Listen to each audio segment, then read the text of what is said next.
ইলিশের সংকট নিয়ে আরো জানাতে বরিশাল ও চাঁদপুর থেকে যোগ দিচ্ছেন সহকর্মীরা। শুরুতেই যাচ্ছে বরিশালে, সেখান থেকে জানাবেন সহকর্মী আল আমিন। আল আমিন, বরিশালে ইলিশের চালান কমার কারণ কি আসলে, আর আজ কত টাকা কেজিতে বিক্রি হচ্ছে?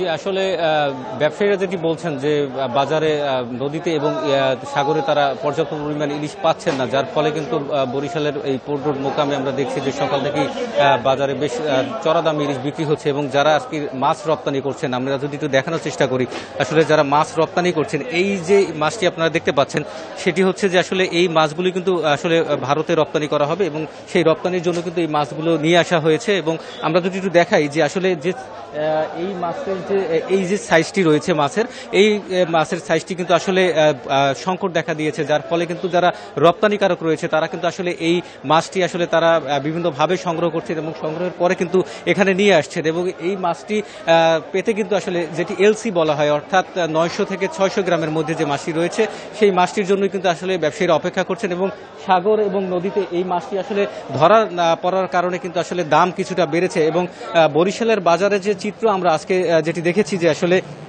বরিশালের বাজারে আজকে কিন্তু যে দাম চলছে 1200 গ্রামের যে ইলিশটি রয়েছে সেটি কিন্তু প্রতি মন 82,000 টাকা দরে বিক্রি হচ্ছে। এর পাশাপাশি 1 কেজির যে ইলিশ রয়েছে সেগুলো 80,000 টাকা মন দরে বিক্রি হচ্ছে। এবং 900 থেকে 600 গ্রামের যে ইলিশগুলো রয়েছে সেগুলো কিন্তু 71,000 টাকা দরে বিক্রি হচ্ছে। এবং এর পাশাপাশি কিন্তু আমরা যেটি দেখছি যে আসলে মাছের যে খুচরা বাজার রয়েছে সেই খুচরা বাজারে কিন্তু এই রপ্তানির কারণে কিন্তু ব্যাপক একটি প্রভাব পড়েছে, যে 1200 গ্রামের ইলিশটি কিন্তু 2,050 টাকা দরে বিক্রি হচ্ছে। 1 কেজির যে ইলিশটি রয়েছে সেটি কিন্তু 2,000 টাকা দরে বিক্রি হচ্ছে। এবং 900 থেকে 600 গ্রামের যে ইলিশটি রয়েছে সেটি কিন্তু 1760 টাকা দরে বিক্রি হচ্ছে। এবং অন্যান্য যে সাইজের যে ইলিশগুলো রয়েছে সেগুলো কিন্তু প্রায় আপনার 1400 থেকে 1000 টাকা দরের মধ্যে কিন্তু বিক্রি হচ্ছে, যার ফলে কিন্তু স্থানীয় বাজারে যারা ক্রেতা রয়েছেন তারা কিন্তু আসলে এই যে মাছটি সেই মাছটি কিন্তু তারা আসলে কিনতে পারছে না। তাদের যে দাবিটি হচ্ছে যে আসলে যখনই সরকার রপ্তানির একটি ঘোষণা দিল তারপর থেকে কিন্তু বাজারে ইলিশের একটি সংকট দেখা দিয়েছে এবং ব্যবসায়ীরা বলছেন ইলিশ সংকট। এর পাশাপাশি কিন্তু আসলে যেটি দেখা যাচ্ছে যে যারা ক্রেতা রয়েছেন তারা বারবার বলছেন যে আসলে যখনই রপ্তানির কথা বলা হয় তখনই কিন্তু ইলিশের দাম বেড়ে যায় এবং ইলিশের সংকট দেখানো হয়। এবং আমরা যখন ব্যবসায়ীদের সাথে কথা বলেছি, ব্যবসায়ীরাও কিন্তু একটা কথাই বলছেন যে আসলে সাগর এবং নদীতে কিন্তু তারা পর্যাপ্ত পরিমাণ মাছ পাচ্ছেন না, যার ফলে কিন্তু আসলে মাছের দাম বেড়েছে। সব কিছু মিলিয়ে কিন্তু আসলে যে মাছের যে দাম তাতে কিন্তু আসলে এই পোর্ট রোড মোকামে আমরা দেখেছি যেটি ব্যবসায়ীরা যেটি বলছেন যে এই মৌসুমে যে পরিমাণ মাছ থাকার কথা সেই পরিমাণ মাছ কিন্তু বাজারে নেই এবং দামও কিন্তু বেশ চড়া রয়েছে। এই মৌসুমে কিন্তু মাছের দাম কিন্তু কম থাকার কথা ছিল, কিন্তু সেই দাম কিন্তু এখন আর কম নেই এবং মাছের দাম কিন্তু বেশ বাড়তি। তো এই ছিল বরিশাল থেকে আমার কাছে। আলামিন, সঙ্গে থাকুন। এবার আমরা যাচ্ছি চাঁদপুরে, সেখান থেকে জানাবেন সহকর্মী মনিরুজ্জামান বাবলু।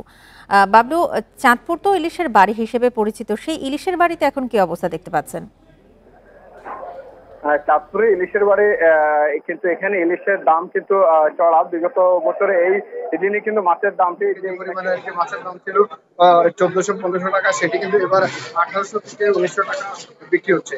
আর 1.5 কেজি ওজনের ইলিশ বিক্রি হচ্ছে কিন্তু 2500 টাকা 2400 টাকা কেজিতে। এছাড়া আর যেটি আমার সহকর্মী পরিষদ থেকে বলছিলেন যে 800-900 গ্রাম বিক্রি হচ্ছে 1760 টাকা, চাঁদপুরে কিন্তু সেই মাছটা বিক্রি হচ্ছে কিন্তু 1500 থেকে 1600 টাকা। আর চাঁদপুরে কিন্তু বিগত বছর তুলনায় এবার কিন্তু 100 থেকে 150 টাকা বৃদ্ধি মাছটা বিক্রি হচ্ছে। এবার এই যে রপ্তানির যে ঘোষণার পরে কিন্তু কেজিতে 50 টাকা দরে বিক্রি বেড়েছে। এবং এই যে পূজা এবং ভারতে মাছ দেওয়া এবং মাছের যে মিলে এই মৌসুমে আর মাছের দাম আর হ্রাস পাওয়ার কোনো সুযোগ নেই। আমরা যেমনটি জেনেছি যে চাঁদপুরের যে এবার মাছের যে পরিমাণ লক্ষ্যমাত্রা অর্জন করছিল 35,500 মেট্রিক। বাবলু, আপনি তথ্য সংগ্রহ করতে থাকুন, পরবর্তীতে আপনাদের সঙ্গে আমরা আবারও যোগাযোগ করব।